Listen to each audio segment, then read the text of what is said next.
سلامونه وخت مو په خیر. شبنم وزیری یم د تیرو نیوز 24 ورځنیو سپورټي خبرونو ته ښه راغلاست. جمعه د 1404 هجري لمریز کال د لندې 14مه او د 2015 زیږدیز کال د ډسمبر 15مه ده. مننه چې له موږ سره یاست. زموږ پاڼې هرومرو خوښې کړئ.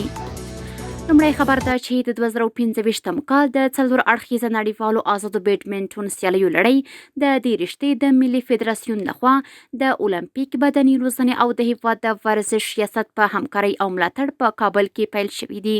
په دې سیالیو کې د ازبکستان، سوریې، ایران او افغانستان لوبغاړي ګډون لري. په دې سیالیو کې به 4 لوبغاړي له ازبکستان، یو له سوریې، یو له ایران او 10 تنه له افغانستانه، ټول ټال 14 لوبغاړي به د یوې اونۍ لپاره سیالي وکړي. د افغانستان ځوان ورزشکار جمال عزیزي نن شپه د FFC حرفوي مویتای سیالیو په 4م پړاو کې د اتلولۍ کمربند د ترلاسه کولو لپاره د عمان له لوبغاړي اذان البلوچي سره سیالي کوي. دغه سیالي به د کابل پر وخت ماسخوتن 11 بجې د عمان په پلازمینه مسقط ښار کې ترسره شي.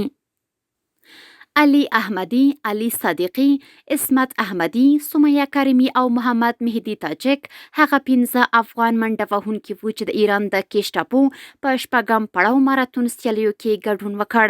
دغه سیالۍ په 15، 15 او 42 کیلومتره واټنونو کې ترسره شوې چې له 5,000 زیاتو ورزشکارانو پکې ګډون کړی و. د نړیوال سپورټ له ډګره د 2026 کال د فوټبال نړیوال جام د پچې اچونې مراسم نن شپه ترسره کیږي.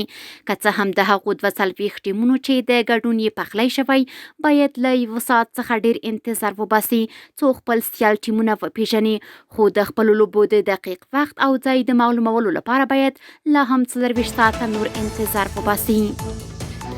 سپورټي خبرونه هم دومره و. په خپل رسنیو باندې فیسبوک، انسټاګرام، ایکس، پخوانی ټویټر، یوټیوب او ټیک ټاک زموږ خبرونه خوښې او موږ تعقیب کړئ. ادرس یې 0 نیوز 24 تر سبانۍ خبرونه د الله پامان.